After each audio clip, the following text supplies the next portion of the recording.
Hello and welcome to Author Hour. I'm your host, Richard Lyntton, author of North Korea Deception, Hyde Park Deception, and Leningrad Deception. Today, I would like to welcome local award-winning author C.J. Milacci, who writes stories for teens and young adults with heart-pounding action and hope.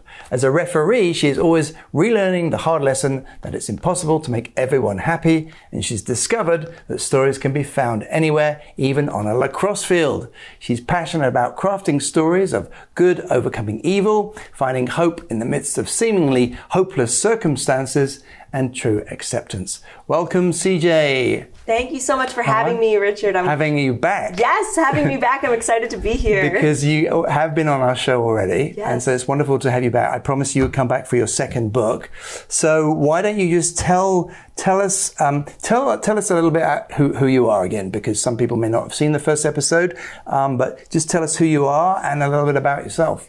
Sure. So as you said, I'm C.J. Milacci, and I write stories typically set in a dystopian universe where the stories take place in an imagined future where America has fallen, and it's about a teen girl who gets kidnapped and forced into the life of a military recruit in the city of Talionis. And I wrote these stories because I worked with teens and young adults for many years, and I wanted to talk about how do you find hope when the circumstances in the world around you are falling apart? Because I know a lot of the kids I talk to, the young women I talk to, struggle to find hope in their lives in the circumstances that they're facing. So I wanted to write stories that kind of address that issue, but in a fun, engaging, exciting way. Wow.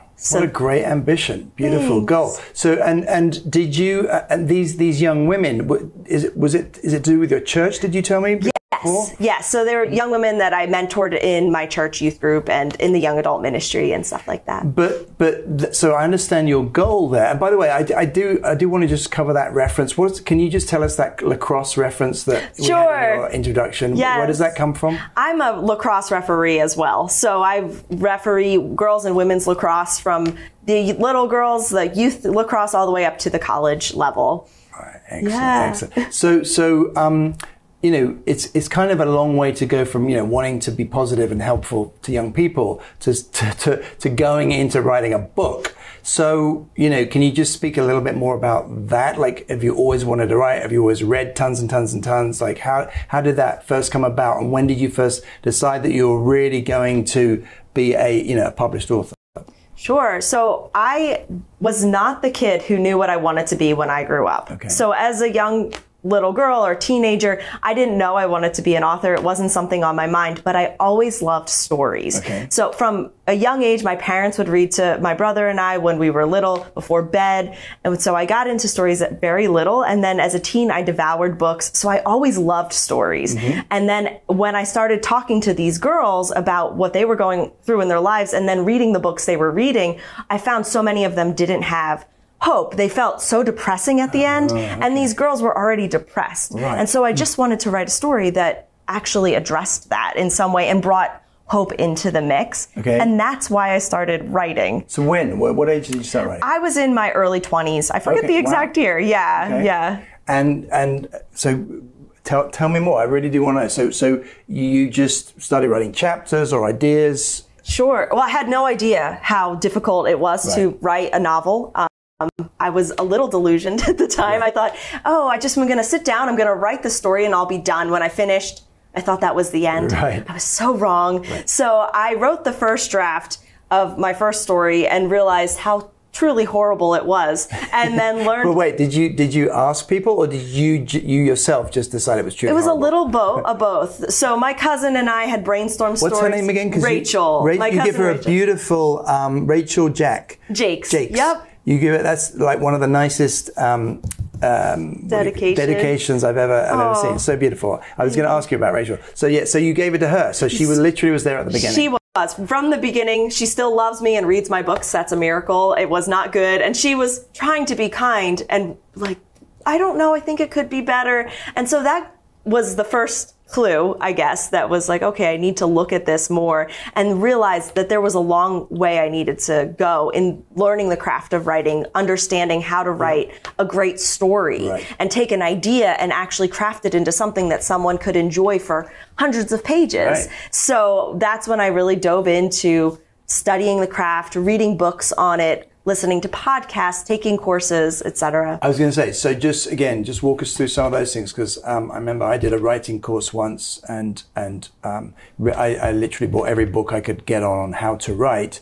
So tell us what you did. Sure. I think one of the first books I got was Writing 21st Century Fiction by Donald Moss. Oh, I think I read that. Yes, it was a fantastic book. And I think by chapter 1.5, I realized, wow, there is so much I don't know. And so that really got me started in learning. And I read pretty much every book he wrote on craft after that. So kept up with him as he's published more books on it and learned so much. I took courses online, just things that how to write a good novel, how to write a story. Some things I learned a lot from, like the Donald Mass books, and others I didn't learn as much, but I think everything helped build the foundation of understanding that writing is a craft. And like any creative endeavor, you need to understand the craft in a deeper level in order to portray it in a way that can appeal to and touch the hearts of your audience. So that was kind of what started several-year journey of me learning to write and learning to write well. And so how long was it since you did that first draft? Just talk us through the timeline of when you literally had that first book.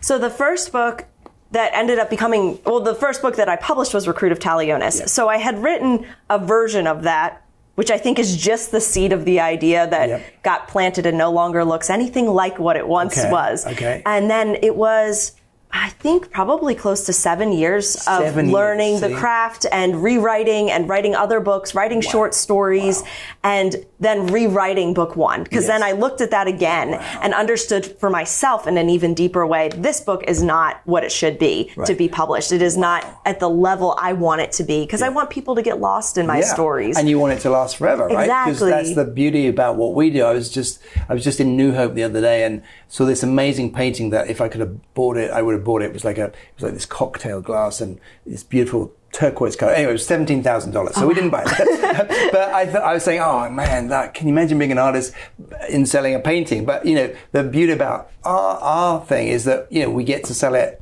hundreds of tens of thousands of times, hopefully, right?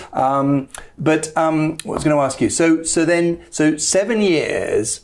And then jumping forward, then what about the second book? How long did that take you? Sure. So and tell us the name. Sure. The second book is Fugitive of Talionis, and it just picks up where book one left off because of how my series kind of flows through the whole series of the story.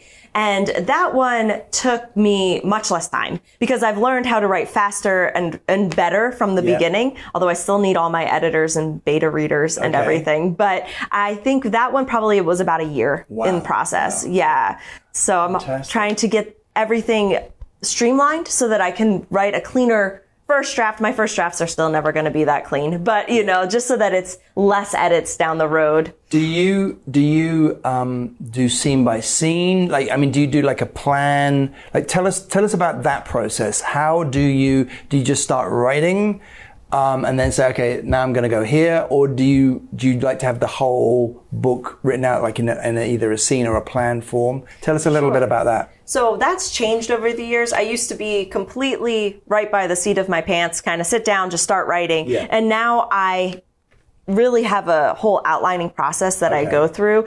And I use a little bit of a book called Writing a Novel Using the Snowflake Method by Randy Ingermanson. And then another book called The Story Equation has an outlining process, and then Save the Cat writes a novel, has a whole thing. So I kind of took something from each of those books and made my own outline version so that before I even sit down to write that first draft, I'm figuring out the characters, where I want the story to go, the themes I want woven in, and the arcs of my characters and the plot itself, and where I want the climaxes.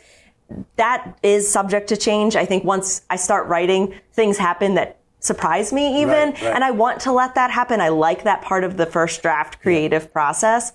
but I still have my outline so that I have an idea of where I need to be by certain points in the story. But that can change, right? Exactly. Because I find that when you've written, so that you've written the actual chapter, the prose, I find sometimes that you just don't want to go to the next chapter you thought you were going to go to. Do you share that outline with people? And to what extent do you change as you go along? Sure. So I have a writing group where we will talk about that, and we'll go through. You share your work in a writing group? I do. Wow. Yes. And are the other people all published authors? In this particular one, they're hoping to be published. One is published, and the other one is almost published. So they're all in different parts of the creative process. I'm in several different writing groups. So. Wow. But yes, the other one I have is mostly published authors. And so that one I share pieces of my work and they critique it. So I'll give the introduction of the story or a part in the middle I'm struggling with. Yep. And I'll give them the certain amount of words, whatever we're doing that month. And they'll read it and discuss it. Each one will give me feedback, what they think works, what they think doesn't work. Amazing. And then my other writers group is a marketing mastermind kind of a group. So how often do those groups meet? The one I meet with multiple times a month. We try to meet weekly. I don't always get there weekly. It depends on the week. But the other group the other two groups are each once a month. And then we have Discord channels where we just add our information. We talk. But you're reading their stuff as well. Right. Well, so we don't in all three of those groups, we're not all reading everything. Okay. So it depends on which group it is. The marketing one, we pretty much stick to marketing and marketing copy, back cover copy. Yep. Blurbs for ads, things like that. Wow. So the attention to detail is extraordinary. And one of the very first things I noticed about you when we met in a library, a local library, and you really stood out because your whole stand, you had a poster, it was amazing. Tell me a little bit about some of the things that people might not think of. For example, I noticed when I was looking at the back cover of your book, you've got a little icon of the first book, and you've got your award. We'll talk about that in a second. You've got your award as well, little icon. But tell us a little bit about how important attention to detail is in the marketing process. Let's talk about that. Sure. Well, I think the details are what catch people's attention so often. So if there is the little award on the back, then it gives a little bit of that. Kind of makes them want to trust you more. Okay, this book has been vetted by somebody and they've said it was good enough to win an award. And just tell us about the award as well. Sure, I won two. Yeah. So Recruit of Talionis won a Young Adult Award with the Sale Awards and the Book of the Year Award. Amazing. So so it was very exciting. Wow. Was there a ceremony and everything? There was, but I wasn't there. Oh, right. So one of the women in my one critique group actually received the awards for me. So where was that? It was in the Blue Ridge Mountains. Oh, so I didn't think I was gonna win. Oh, I see. Because you didn't know. I didn't know. I knew I had finaled. I had no idea that I would actually win the awards. I still feel like it's a surreal experience, but that's so great. Yeah. Oh my goodness. So I think those little details, though, those are the things that catch people's eye. And so I am an indie published author, but I believe I still need to produce books that are excellent, much like yourself. But when you say that, you say it very proudly, right? Tell me what your thoughts are, because for me it changes like almost monthly. Like things are changing so rapidly in our world. Streaming services, ability to publish your own book.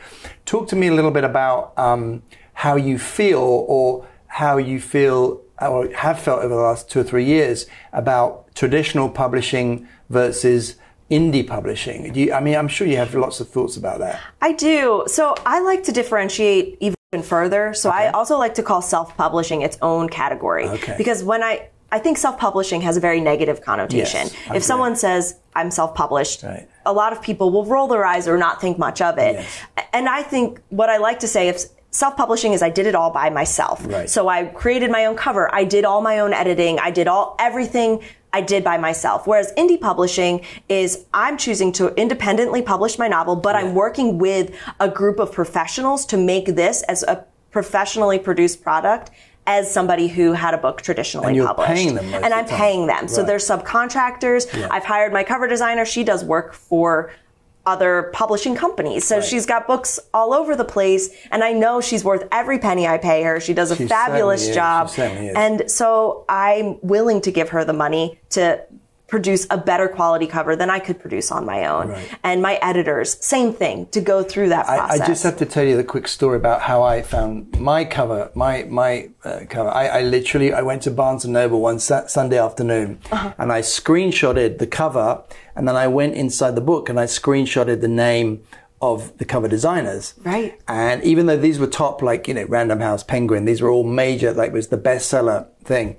And then I went through and I Googled each name, and most of them didn't even come up because they were sort of private or whatever. But one guy I found on LinkedIn, and I'm so thrilled that he agreed to work with me, and for not what he would charge his publishing company. But anyway, that's how I found my cover. But yes, tell us more. So tell us more about that marketing, because again, you've obviously, and you mentioned your marketing group. How important is marketing to, and give me percentages, because I would say, tell me if you agree with this. I think we mentioned this last time, maybe. There is another episode of with CJ if you want to watch that as well on Author Hour. But no, tell me how you feel the percentages go on. Right, I say writing is 35%, marketing is 65%. What do you say? I think that's pretty accurate. And I always want the writing side to be something I can take more time to do. But in reality, in order to get your book noticed or seen or read by anybody, we need that 65% marketing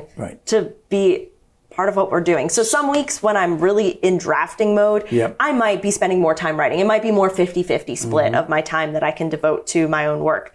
But when I'm further along in that process, I know I'm preparing for a launch of a novel. Marketing definitely is taking up a greater portion of what I'm doing at that point. Are you tempted to go back and seek a traditional route? Do you dream of, once you've written 5 or 10 books, do you dream of an agent coming along and saying, we'll give you $100,000 to write the next book? Or do you feel like this is something that you truly believe in and want to stick with for the foreseeable future, the indie publishing? Sure. So I love indie publishing.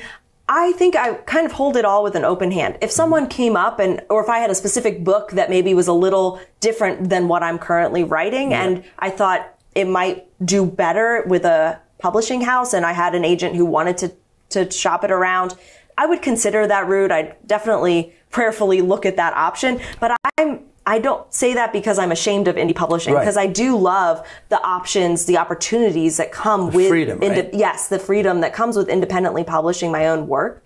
I can do it faster. I can make sure the covers are up to my standards, because I've seen some smaller publishing houses and their covers aren't as great as what Emily produces for me, and things like that. So I think that I would very carefully consider that option, because I don't like to say never. Everything I said I'd never do, I ended up doing at some point. So, but I like to instead just continue in this road and see. I'd love to know what I never talk numbers, but I think people might be interested in numbers. So what I've heard is, if you were lucky enough as an unknown writer to get a publishing deal, they would pay you, I've heard, like $5,000 or $10,000, right? And then I think maybe before you even get that advance back, they have to sell the books. So they have to sell that amount of books, and then you get royalties on top, I think. Or maybe they give you the advance. That's right. They give you 5 or 10, but then anything after that, they have to make the advance back. Right. I've heard that if they really love you and really want you, and this was after a recent conversation I had with a New York literary agent who just happened to be a friend of a friend, she was saying, well, if you've got 10 or 20,000 people on your newsletter, and you've got a real following, then someone these days, and this is very recent, this is 2023, these days, post-pandemic, these days, a publisher, if they really wanted to make you the next, Stephen King, Daniel Silva, they might give you a $50,000 advance. I'm just curious, what numbers have you heard or, believe are accurate just for people, just to share? I think what you're saying is right around what I've heard as well. Numbers never stay in my head as well as I wish they would, but that all sounds very accurate. And I think if you have the platform, you're looking at those larger advances. But for a new up and coming author, the $5,000 or $10,000, and that I believe that's really with an agent as well. And if you're coming unagented to a publishing house, that number could be even lower. Right. And it's very rare for a book to earn out in its advance. Right. So even then, that's probably all you're going to see. Right. Whereas for us, with our books, we might start slower and then increase later, and we have our backlist, and now people are coming and buying book one, and that's something that we can still be promoting. A publishing house, you've got your 30-day window of your book launch, and then after that, they're going to pull the books from the bookstores. They're going to not be as interested if it's not selling well enough. Right. Whereas for us, hey, my second book's coming out. I can promote book one. I can do a price pulse on it. I can have some fun with that marketing as well. I can bring out my new audiobook for it, all of these things that can be part of my marketing and hopefully bring people into the series and get them excited about book two. Did you do, because I don't want to forget audio, but did you do audiobook for book one? The audiobook for book one is the one I just finished. Oh, yeah, okay. So this is fun because one of my things is I always wanted to be on Audible, and I thought, well, I've got to read it myself. A, I'm an actor, and B, I can do all the accents. So I did do it myself. Tell us about the process. How long does it take? You just mentioned before we started some interesting software that you use, but my problem was that for every hour you spend narrating, or say half an hour, you're literally spending 4 times that. If you do it yourself, this is, if you don't pay a fortune for someone else to do it, but you're literally spending 4 times that 1 hour to just edit one chapter, which was, so it took me about 3 months, I think, to make an audio. But tell us your process. Why did you just suddenly decide to do it? Why did you decide that you would do it? Tell us a little bit about the audiobook. Sure. So I love audiobooks. I find that with my schedule, it's hard sometimes to sit down. As much as I love to sit down with a physical copy of a book, it's hard to find that time to do it. And it's usually at the end of the day and I fall asleep. So the audiobook is the way I tend to intake a lot of my reading. And so where are you doing that? In the car? In the car, if I'm cleaning, cooking, things that don't require as much time, or even work that is a little less brain needed. Right. I can't think of a better word for that, but so relaxing. Yeah, exactly. So I can just listen to the audio while I'm doing things that don't require as much focus. Yeah. And I love audiobooks, and I know a lot of people who love audiobooks. So it was always something I wanted to provide. It's a growing market in the publishing industry. Every year, audiobooks are the thing that are increasing in popularity more, especially since the pandemic. But even they thought that number would go down. That number has continued to climb because people are finding that they love audio. And it's a great way to get lost in a world, especially if you have a good narrator. So it was something I wanted to do. Hiring a great narrator is not cheap. Right. So I mean, we're talking again. I want to start talking numbers more for people because I think it's interesting. But I think I've seen quotes for like, 7. Although I decided that if someone would ask me, it would cost $7,000. I would probably charge them. So I don't know what numbers you had for did you research? I did. What were they research. charging? So usually it would be the cost per finished hour. Right. So I think an average number was around $300, but that was on the low end. For 1 hour? For one finished hour. Right. So, but my book is long. Right. I write long. So my audiobook now is over 14 hours. So I can't do that math in my head, but you see very quickly, and that would be a narrator who's starting out, someone who's not a professional. Right. You're a professional actor, so your numbers are going to be higher because you have that expertise that you're bringing, and some of these people don't. So, and I'm very picky. Did you research on, because there's a thing on ACX, which is the Audible platform. Sure. Did you research some narrators to see? I did. I researched on there and on Findaway Voices. Okay. So I kind of looked at both. You obviously wanted a woman. I did. Well, because the protagonist in my stories is a 17-year-old girl. Yeah. And so what happened? So you just couldn't find the right person, or it was just too expensive? It was a little bit of both. Mm-hmm. I found some that I was like, oh, that's not bad, but I didn't love their voices, and especially when I'm thinking I'm spending thousands of dollars on this. Right. So I kind of just was like, well, let's just give it a go and see how it goes. I always make silly voices for, when I'm reading books to my nieces or nephews, and so I'm not uncomfortable having to change my voice up and change things. Have you done any kind of recording? Because you need a proper mic, you need an interface, you need a booth. I mean, did you have all that So already? I do a lot of podcast interviews as well for marketing. So I already had a lot of the equipment that I needed. So that was another piece of that puzzle, I suppose, because I didn't have to go and invest all that money. Right. It was already something that I already had. So I then just decided to tackle the project and see how it would go. I had a couple family members who were bugging me for it. An uncle who bugging you for the audiobook. So I knew there were people who really wanted it. They were like, well, I want to read your book, but I don't have time to read. So what? Tell me the experience. What was it like? Did you discover anything new, either about your story, your writing, the characters, by reading it? I discovered that I write too many characters. Not really. They all fit the story, but when I was trying to come up with all these different voices, I was like, oh boy. Right. But there's something about reading your book out loud that kind of brings it to life in a new way. Right. And I'm glad I got to have that experience because I found some errors that I need to go back and fix, but also just was able to enjoy the story again in a different way because I wasn't drafting, I wasn't editing, I was just reading and reading it to hopefully thinking of this audience that's going to enjoy hearing this story for the first time. Right. So kind of brought it to life in a new way for me. And it was something I did while working on Fugitive of Talionis. So that also helped because I was keeping my characters in mind. I was remembering their personalities and how they worked and how I needed them to flow into book 2 and beyond. Fantastic. So it was a great experience, exhausting, overwhelming in its own right, because it's, as you know, a long process to get to that finished product. So how long was it for you?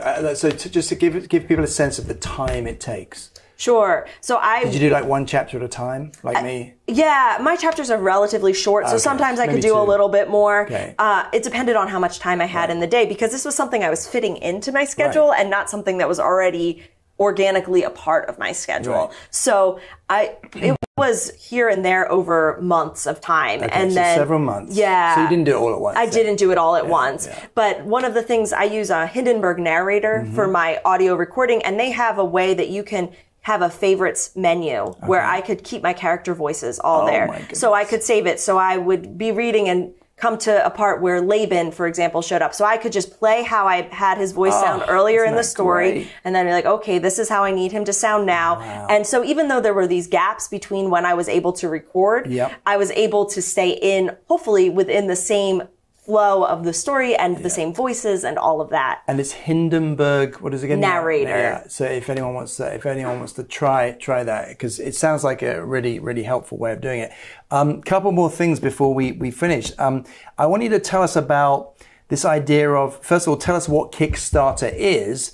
Tell us, if you know other writers who've done it, and tell us about your process and why you decide to do a Kickstarter, because you did Kickstarter for Fugitive. So have I shown this cover yet? But it's beautiful. We have a graphic for you. Fugitive of Talionis. This is coming out in October 2023.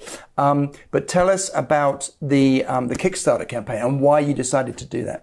Sure. So I use Kickstarter as a way to pre-launch my stories. So everyone who backs the Kickstarter is able to receive a copy of the book months before it releases anywhere else. So my Kickstarter backers already have Fugitive of Talionis, even though it's not available for anyone else until October. So literally what, like 3-4 months before? Exactly. Yeah, they all got it earlier in July. So. And I mean, how many people we're talking about? Like hundreds, thousands? Hundreds. Yeah, I think I had about 140 Kickstarter backers, which usually you have less of the backers on Kickstarter. And the book will sometimes cost a little more than it does on Amazon. And there's a lot of other perks that come with Kickstarter. So it's a crowdfunding platform. Often I think Kickstarter is known for board games in that industry, but it's becoming more and more popular amongst indie authors as a way to essentially bring in sales and recoup some of what you've spent on producing your novel before it's even released. So instead of going in the red, which you typically would as an indie author, you can go in closer to the black or in the black because you've recouped a lot of those funds through the Kickstarter campaign. I would ask you more about the Kickstarter, but I don't want to miss out on the maps, because I suddenly wanted to talk about maps, and your maps are so cool. I think we have a graphic of it. What I noticed about your maps is it has that oldie worldy feel, And then I was really looking at it, and I noticed all these tiny little place names, and I thought, and they were like hidden almost, but they were place names. And so tell us, before we've only got 1 minute, but tell us about the maps. Who did the maps for you, and what did you want from your maps? Sure. So my map creator, his name is Chaim, and he hand drew all of the maps. Wow. So they're exquisite. He did an incredible job. My nephew thought I was a really good drawer at first, but it was not me. Exactly. And I love that feel. Yeah. And I wanted the maps because I think a map can draw you into the story and give you an excitement for it. So he produced that and more. Did he sort of get it first time for you? I guess it depends on the map, but he usually will give me a preliminary drawing that's a little rough, and then we'll fill it in together. But he's excellent. He does such a fantastic job, and his attention to detail is beyond what I ever would have hoped. Absolutely. Well, congrats. What's his name again? Chaim. Chaim. Well done, Chaim.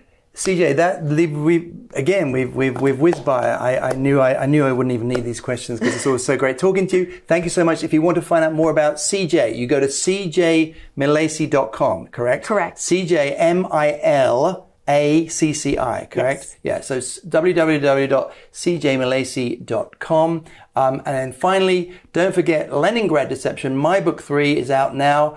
And I did also want to tell you, I'm excited about this book. It's called The High-Heeled Gardener. This is a romantic comedy set in North London. Think 4 weddings and a funeral meets the climate crisis of today. And that is also on my website. So it's The High-Heeled Gardener. And that's our very first fiction book that we've published as another author, not me. See you next time.